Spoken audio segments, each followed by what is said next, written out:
I wanted to talk to you today about creative confidence. I'm going to start way back in the 3rd grade at Oakdale School in Barberton, Ohio. I remember one day my best friend Brian was working on a project. He was making a horse out of the clay that our teacher kept under the sink. And at one point, one of the girls that was sitting at his table, seeing what he was doing, leaned over and said to him, "That's terrible. That doesn't look anything like a horse." Right? And Brian's shoulders sank, and he wadded up the clay horse and he threw it back in the bin.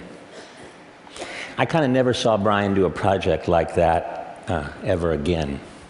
And I wonder how often that happens, you know? It seems like when I tell that story of Brian to my class, you see, a lot of them want to come up after class and tell me about their similar experience, how a teacher shut them down or how a student was particularly cruel to them. And they some kind of opt out of thinking of themselves as creative at that point, right? And I see that opting out that happens in childhood, and it moves in and becomes more ingrained even by the time you get to adult life. So we see a lot of this. You know, when we have a workshop or we have clients in to work with us side by side, eventually get to the point in the process that's kind of fuzzy or unconventional. And eventually these big shot executives whip out their BlackBerries and they say they have to make really important phone calls and they head for the exits. And they're just so uncomfortable. When we track them down and ask them what's going on, they say something like, "I'm just not the creative type." But we know that's not true. If they stick with the process, if they stick with it, they end up doing amazing things. And they surprise themselves just how innovative they and their teams really are. So I've been looking at this kind of fear of judgment that we have, you know, that you don't do things, you're afraid you're going to be judged. If you don't, you know, say the right creative thing, you're going to be judged. And I had a major breakthrough when I met the psychologist Albert Bandura. I don't know if you know Albert Bandura, but if you go to Wikipedia, it says that he's the 4th most important psychologist in history. You know, like Freud, Skinner, somebody in Bandura. Bandura is 86 and he still works at Stanford. He's just a lovely guy. And so I went to see him because he's just worked on phobias for a long time, which I'm very interested in. He had developed this way, this kind of methodology that ended up curing people in a very short amount of time. Like in 4 hours, he had a huge cure rate of people who had phobias. And we talked about snakes. I don't know why we talked about snakes. We talked about snakes and fear of snakes as a phobia. And it was really enjoyable, really interesting. He told me that he'd invite the test subject in, and he'd say, "You know, there's a snake in the next room, and we're going to go in there." And to which he reported that most of them replied, "Hell no, I'm not going in there." Certainly if there's a snake in there. But Bandura has a kind of a step-by-step process that was super successful. So he'd take people to this like 2-way mirror looking into the room where the snake was, and he'd get them comfortable with that. And then through a series of steps, he'd move them, and they'd be standing in the doorway with the door open, and they'd be looking in there, and he'd get them comfortable with that. And then many more steps later, kind of baby steps, they'd be in the room, they'd have like a leather glove, like a welder's glove on, and they'd eventually touch the snake. And when they touched the snake, everything was fine. They were cured. In fact, everything was better than fine. These people who had lifelong fears of snakes were saying things like, "Look how beautiful that snake is." And they were holding it in their laps. Right? Bandura calls this process guided mastery. I love that term, guided mastery. Right? And something else happened. These people who went through the process and touched the snake ended up having less anxiety about other things in their lives. Right? They tried harder, they persevered longer, and they were more resilient in the face of failure. Right? They just gained a new confidence. And Bandura calls that confidence self-efficacy. Right? The sense that you can change the world and that you can attain what you set out to do. Well, meeting Bandura was really cathartic for me because I realized that this, famous scientist had documented and scientifically validated something that we've seen happen over, for the last 30 years, that we could take people who had the fear that they weren't creative, and we could take them through a series of steps, kind of like a series of small successes, and they turned kind of fear into familiarity.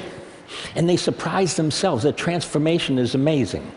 We see at the D School now all the time, people from all different kinds of disciplines, they think of themselves as only analytical. And they come in, and they go through the process, our process, they build confidence, and now they think of themselves differently. And they're totally emotionally excited about the fact that they walk around thinking of themselves as a creative person. Right?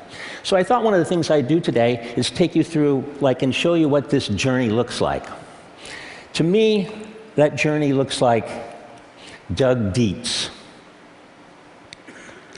Doug Dietz is a technical person. He designs medical imaging equipment, large medical imaging equipment.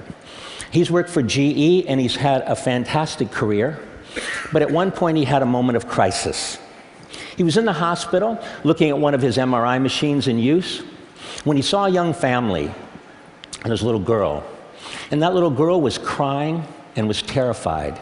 And Doug was really disappointed to learn that nearly 80% of the pediatric patients in this hospital had to be sedated in order to deal with this MRI machine.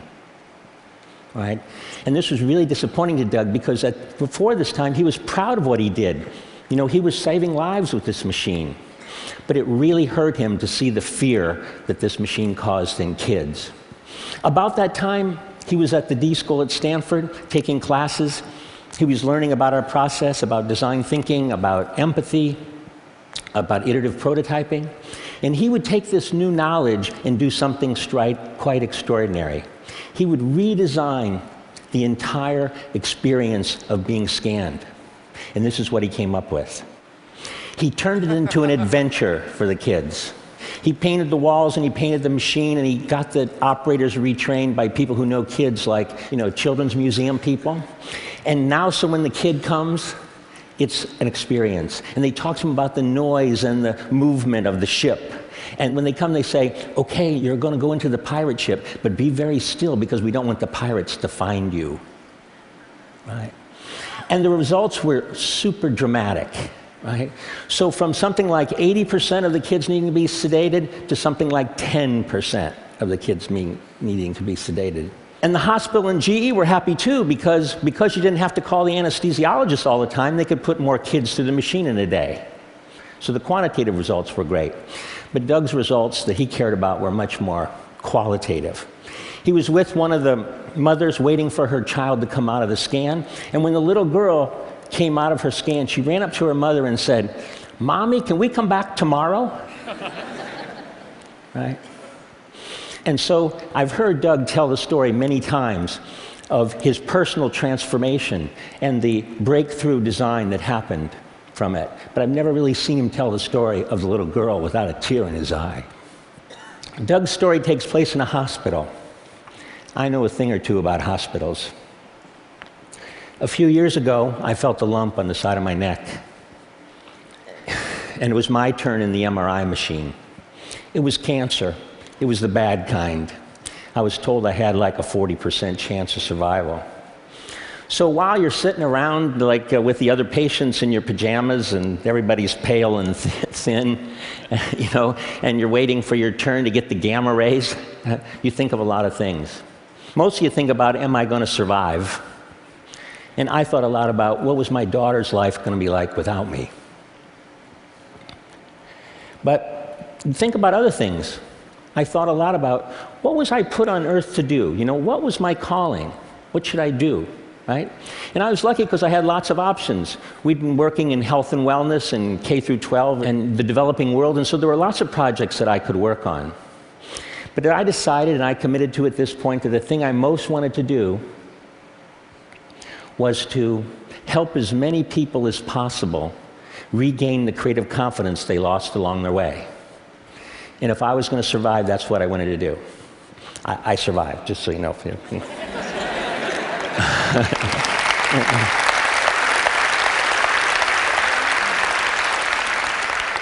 I really believe that when people gain this confidence, and we see it all the time at the D School and at IDEO, that they actually start working on the things that are really important in their lives. We see people quit what they're doing and go in new directions. We see them come up with more interesting and more ideas so that they can choose from better ideas. And they just make better decisions. So I know at TED you're supposed to have a change the world kind of thing, isn't that? Everybody has a change the world thing. If there is one for me, this is it, to help this happen. So I hope you'll join me on my quest. You as kind of thought leaders, it would be really great if you didn't let people divide the world into the creatives and the non-creatives like it's some God-given thing. And to have people realize that they're naturally creative, and that those natural people should let their ideas fly. That they should achieve what Bandura calls self-efficacy, that you can do what you set out to do, and that you can reach a place of creative confidence and touch the snake. Thank you.